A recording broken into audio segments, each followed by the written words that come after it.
Sa ating lahat. Happy New Year po. Parang malungkot ang New Year natin, no?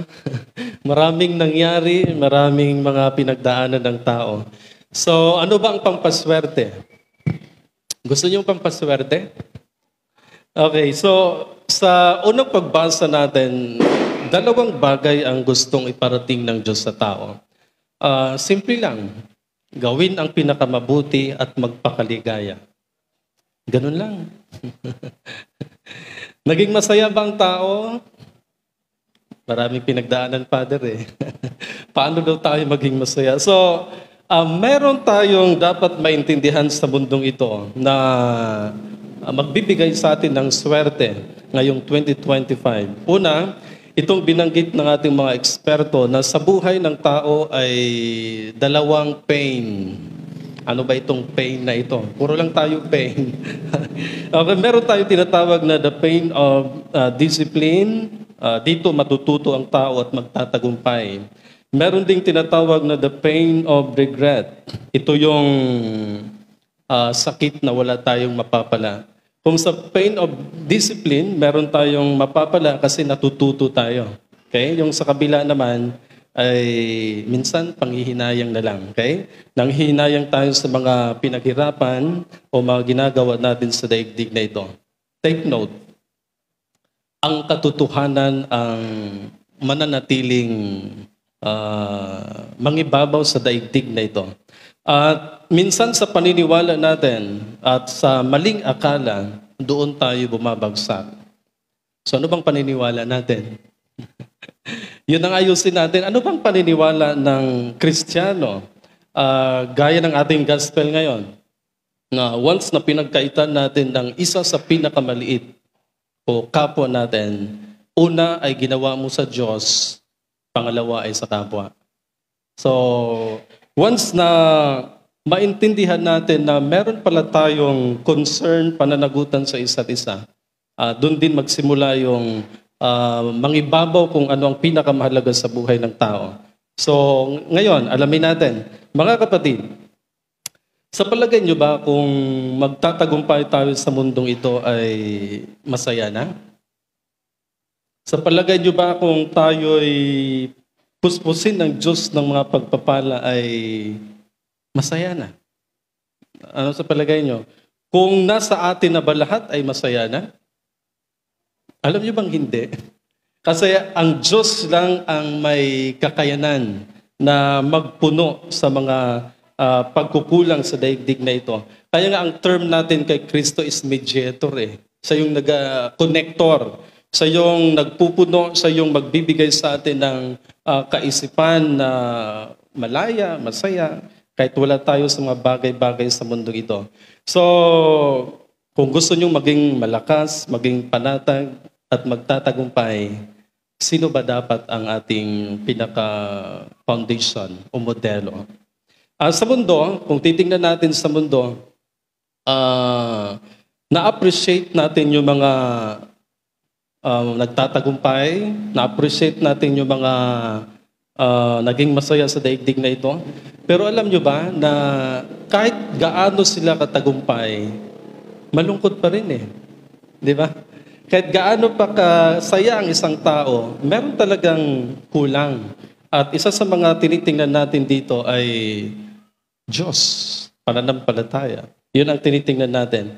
So, kung laging nasa Diyos ang isang tao, lagi siyang panalo. Yun yung mga pananalita ng mga eksperto. Kung si Jesus ang iniidolo ng tao, kahit pa man sa mga bagay na wala ang tao, makikita pa rin natin yung tunay na kaligayahan o buong buo sa mundo ito. So ngayon, gusto kong i-motivate yung ating mga pag-iisip. Sa 2025, mga kapatid, meron nga isang eksperto na nagsabi na the best fighter is never anger. Minsan, kaya ba nating hindi magalit? Pero alam nyo, kung makontrol natin yung emotion, pag-iisip, ikaw na ang pinaka-fighter, warrior sa mundong ito. Kasi alam nyo, minsan yung emotion natin ang nagpapabagsak sa biyaya ng Diyos. Diba? the way tayo tumingin sa mga pangyayari, minsan yun din ang nagpapahirap sa buhay ng tao. Ngayon, kung kaya mong i-control ang mga bagay na ito, ang sabi nga dito, ikaw ang magtatagumpay, ikaw ang magwawagi, ikaw ang mananaig. Kahit yung pagiging silent mo, kung yun ay positibo, maganda ang kanyang kahinatnan. So, yung ganong pamantayan, isa sa mga pinakadakilang tagumpay ng buhay ng tao ay yung kaya mong i-control ang pag-iisip mo. Kahit ako pari, struggle kami sa mga ganitong bagay. Kasi ang pagtingin ng tao ay, ako nga, lagi kong iniisip, paano ba ako maging masaya? Paano ba ako maging buo? Paano ba ako maging magtagumpay sa daigdig na ito? So minsan ang tinitingnan natin ay material. Hindi lang minsan. Yun talaga pinaka main reason para daw ang tao ay maging masaya, ay makamit ang mga bagay-bagay sa mundong ito. So, sa spiritual na pamantayan, hindi yon ang tinutukoy ng Diyos. Okay? Ang tinutukoy ng Panginoon ay kung kaya mo nang i-control ang pag-iisip mo, yung puso mo, yung the way tayo mag-interpret sa mundong ito, yon ang magpapaswerte sa buhay, sa buong taon ng isang tao. Hindi yung mga bagay-bagay sa mundo ito. So, yan ay isa sa mga motivation at isa pa sa magandang tingnan ng tao ay do not lie to yourself. Be yourself. So, minsan pinapagod natin ang sarili natin. Minsan, wag ka nang gumastos. Minsan, alam nyo, ang laging dihado sa buhay ng tao ay yung sarili natin. Okay? Yun ang laging napakahina natin in terms of spiritual na pamantayan. For example, yung binanggit ni Jesus na ano bang pinakamahalaga sa lahat? Ano ba talagang pinakamahalaga sa lahat? Kung balikan natin yung pinaka-purpose ng tao, para saan ba talaga tayo? To work? To eat? Ganun lang ba? Minsan kapag ganun ang pamantayan natin, wala. Parang hindi natin nakita yung mahalagang bagay sa mundong ito. So naniniwala tayo sa spiritual na pamantayan at sabi nga ni Kristo dito, kung pinagkaitan ninyo ang pinakamaliit na tao sa mundong ito, ako ang una niyong pinagkaitan. So sa panahon na naging tapat tayo sa sarili, naging totoo tayo sa ating sarili at naniniwala tayo sa kasabihang pagpapalang espiritual, doon manaig sa buhay ng tao yung kapayapaan, yung kasiguraduhan. Ito pang lagi kong binabanggit. Paano ba maging secure ang tao? Sa atin, kailangan natin ng pera. Kailangan natin ng malaking building para maging secure ang pamilya natin. Yung iba, maraming CCTV para secure. Pero yun nga, hindi ba yan mapapasukan ng kasamaan? Yung ganong pamantayan. Pero kung ang tao ay nasa Diyos, kasi ang Diyos ay meron siyang kapangyarihan na hadlangan lahat yan eh. Di ba? Kaya ni Jesus na hadlangan yung bagyo, yung mga spiritual na kapangyarihan kayang hadlangan ni Kristo. So nakikita natin sa pananampalataya. Maganda ito mga kapatid, na sa panahon na ang tao ay punong-puno sa salita ng Diyos, aral ng Panginoon, hindi ka matatalo sa daigdig na ito. Kaya sabi ng isang eksperto, if you do not fill your mind with the words of God, the enemy will fill it with fear, stress, worry, and temptation. Kaya isa lang ang panlaban natin. Sa 2025, kailangan nating kasama ang Diyos bilang kapangyarihan ng tao sandata. So kasi kung wala tayong, kung ako nga kahit yung mga pari ay struggle sa salita ng Diyos. Kapag ang isang pari ay hindi araw-araw nagbabasa sa salita ng Diyos, hindi mo ma-memorize, hindi mo maalala, hindi mo makita ang kahalagahan ng salita ng Panginoon.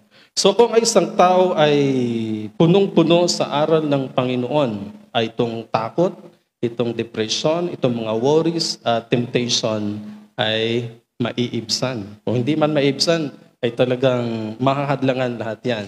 So walang ibang pangpaswerte ngayong 2025. Kung naniniwala man tayo sa bilog, ang bilog kasi ay unending. So, teorya. Kapag ang isang teorya, hanggang sa teorya lang, mananatiling teorya. Pero kung naniniwala ka sa teorya at ginagawa mo bilang pamantayan, yun, mapangyari ang lahat ng bagay. So, faith and discipline can fix 100% of your problem. Naniniwala ba kayo dito? Na madali daw sa atin ang makita lahat. Solution, makita yung dapat gawin kapag meron tayong kapangyarihan at isa na ito ang salita ng Diyos. Binanggit naman ito ni Kristo na sa mundong ito kailangan nyo ng sandata, ang aking salita bilang inyong kapangyarihan. Kaya sabi niya, isuot ninyo sa lieg, ikwentas ninyo sa lieg, isuot yung sapatos ng pananampalataya, para hindi kayo magapi kailanman sa daigdig na ito. So madali na sa atin ang mabuhay at magtatagumpay dahil ipinapahayag na ang katotohanan. Okay? Ipinapahayag na sa atin yung mga pamamaraan. Ang gagawin na lang ng tao ay itry. Alin ba ang pinakamabisa? Alin ba ang pinaka-the best? So ganun lang. Kasi kung wala tayong sinusunod na modelo, hindi natin mapapatunayan kung ano ang pinaka-the best. At si Jesus ay subok na. Okay? Ang pamantayang maka-Diyos ay subok na, kaya saan pa tayo?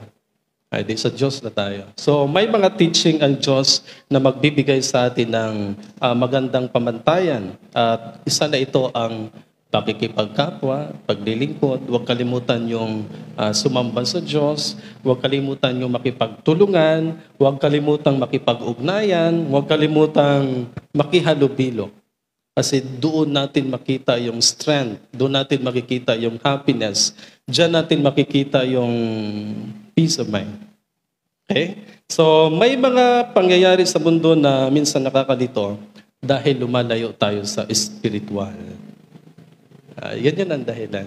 Kung bakit ang may mga taong hirap na hirap makita ang kaligayahan kasi lumalayo tayo sa perimeter ng ating Panginoon. Ay lagi kong binabanggit na sa panahon na hiwalay ang tao sa Diyos, disconnected ang tao sa Diyos, maraming nangyayari na hindi natin maiisip, hindi natin maunawaan.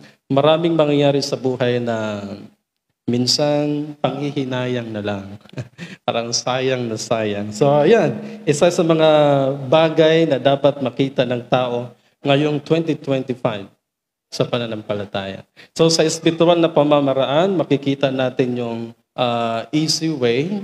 Kasi, di ba, sabi natin, ang Diyos ay gumagawa ng paraan. Siya ang gumagawa ng paraan.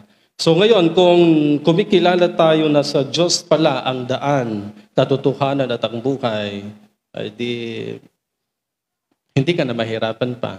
Kaysa ikaw yung naghahanap ng kaligayahan mo, pwede namang, Lord, paano ba ako maging masaya? Ay di ipaunawa sa'yo ng Diyos. O yun.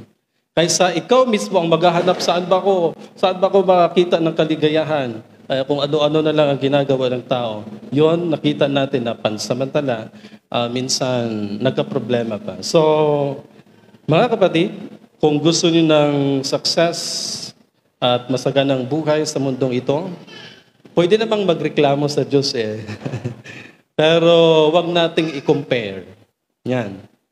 Kahit si Job, sabi niya, Lord, bakit ganon? Matuwid naman ako, mabait naman ako, pero bakit nangyari pa rin ito? So, sa maganda pala sa tao, di ba yung in times of crisis, be a student, not a victim. Na ibig sabihin, pwede tayong mag-question sa Diyos, pero hindi naman yung mag-question na para namang unfair Lord. So, parang hindi. In a positive way, pwede tayong mag-complain sa Diyos, pero wag namang i-compare mo yung sarili mo sa ibang tao. Kasi, meron tayong purpose. For example, pari ako, pari lang talaga ako. Nung una, ganun, nag-struggle ako kasi gusto kong maging malaya na kagaya ninyo. Kasi pag ang pari nagkamali, nagkasala, parang mabigat na big deal sa buhay ng tao. Ay nung una, gusto kong maging kagaya ninyo.